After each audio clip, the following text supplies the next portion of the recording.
Hello viewers, this is Paladin of Odin, and this is some more Magic the Gathering Online. This is another episode of the Standard Commentary Series, and I'd like to start off by apologizing. As you may or may not know, I've been doing a work assessment for the past week, and I will be doing it for the next. Uh, I may not have I might not have a regular schedule for this next week, just like I did last week, so bear with me. After the work assessment, provided I don't instantly get a new job, I will be back to my normal schedule. So stick with me. I'm not giving up on my channel.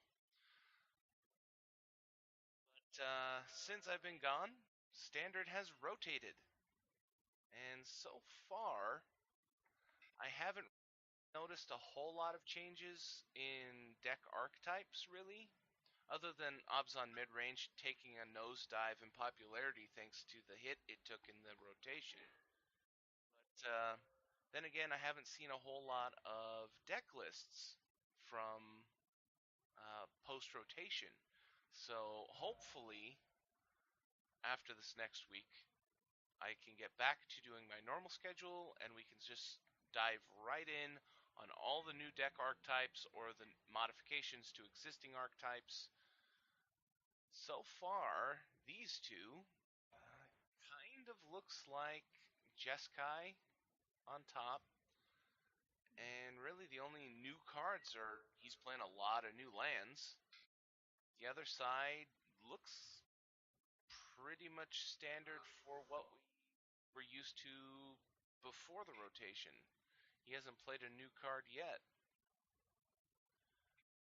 Stone Quarry is red and white mana producer. Drown Yard Temple makes colorless, and you pay 3 generic, and you can return Drown Yard Temple from your graveyard to the battlefield. That could potentially be helpful. Hedron Crawler gets horribly awry. You know, you need to discard a card, discard the temple, you can get it back. If it gets milled away, you can get it back. If it gets destroyed, you can get it back. I mean, I don't really see a whole lot of combo going on with this land in standard. Maybe in a bigger format where there are more, interactions with the graveyard. Maybe, you know, Life from the Loam or something like that in one of those decks. But we're not here to talk about other formats. We're here to talk about standard. And the deck on top playing Thing in the Ice. A friend of mine and I had a pretty in-depth discussion about whether this card is going to be very good or not. And the way I came down on it is I honestly don't know. It has potential. It's only a 2-drop, and it's a 0/4, so it's a good blocker. It's hard to kill, unless you direct kill it. The transformation requires you to cast 4 instants or sorceries, which could be quite troublesome. Unless you're building your deck around it. And then, you only get that one flip effect, return all non-horror creatures to their owner's hand, and you have a 7/8. I mean, he doesn't even have like Island Walk or anything. He's just a 7/8. He can easily be chump blocked, and he doesn't have haste, so sure, you return all of their non-horror creatures, but then that next turn they can play however many creatures in their hand that they can, and your guy really doesn't do a whole lot. Unless you build your deck entirely around him, so that like all of your creatures are horrors, so that when he flips and gets rid of theirs, you can attack in with all of your horrors and get through for free. But, you know, it's yet to be seen whether this is going to be really good or not. Like I said, I honestly don't know. I think it's going to be difficult to get him to transform.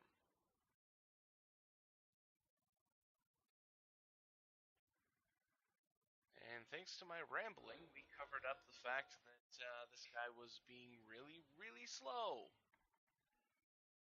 Ooh, roast to get rid of Thing in the Ice. So, yeah, that's also one of the downfalls of Thing in the Ice is something as simple as roast can get rid of your whole strategy.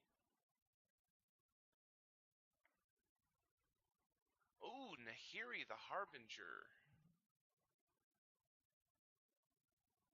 Okay, discard a card if you do draw a card. That's something that could be used for that. Discard your Drown Yard Temple to Nahiri so you draw a card, and then if you need a land later on, you can get it back. Or, at the end of your opponent's turn. But I'm wondering what the point of Nahiri is in his deck. Uh-oh, Reality Smasher. Goodbye, Nahiri. We're not going to get to find out what your purpose is in this deck.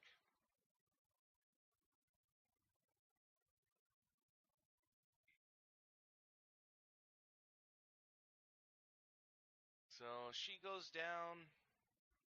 The, I don't know, control deck, I guess, since he's played some counter spells. He's down to 17. Oh, throws out the planar outburst to clear the board. That was perfect timing for that, considering he took such minimal damage from that last attack. Nahiri took the brunt of that damage. Ooh, Chandra. So, trading planeswalkers. Makes the elemental token attack in for 6 damage and knock control down to 11. And now the control deck has an interesting problem. He really needs to get rid of Chandra. Red, so he could direct damage. Throws down another Thing in the Ice. So that's a blocker for one of her tokens. Or if he wants to, he can -4 and kill it. But honestly, I don't really think that that's the best move here. There's the elementals. He could man up the Needle Spires and attack in with it as well.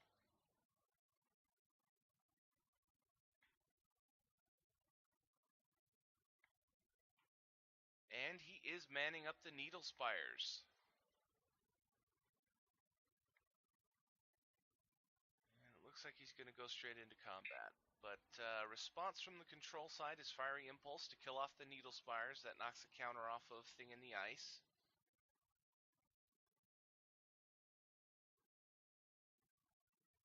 And Thing in the Ice will be able to block one of these tokens for free. So control will only take 3 damage here. That will still take him down to 8. And the other side still has a 6 loyalty Chandra at the moment. And right now, she is the artillery. He needs to knock her out here. You know, he has red, so he could direct damage to Chandra. It's going to take some doing since she's at 6. Theoretically, he could bounce her. But other than that, I don't really see any options for him. Talent of the Telepath.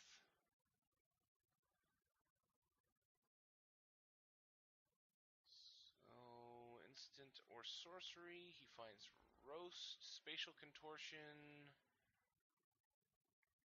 Roast, and Spatial Contortion. Now, he could play Spatial Contortion on the Thing in the Ice and attack with it, but that would not be a good idea because that would leave him wide open for the return attack. And he has no target for Roast. So, basically, Talent of the Telepath is a mill spell. but he does throw out the spatial contortion. But I don't think he's going to attack in here.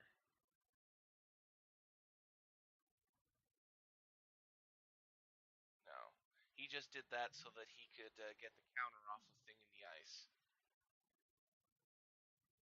Okay, elementals from Chandra. It's not going to take a whole lot to push this over the top. A second Chandra. And that's the game.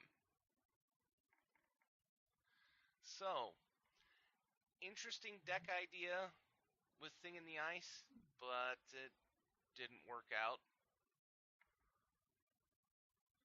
And the other side was, something we've seen already. But can't really think of what this deck is called. I'm going to call it Jeskai for now. The other side, I'm going to call it Thing in the Ice, since that, well, we'll call it Thing in the Ice Control, since that's what it looks like the point of his deck is. But Thing in the Ice Control versus Jeskai-ish. But if you liked what you saw, hit that like and subscribe button for me, and I'll see you in the next video.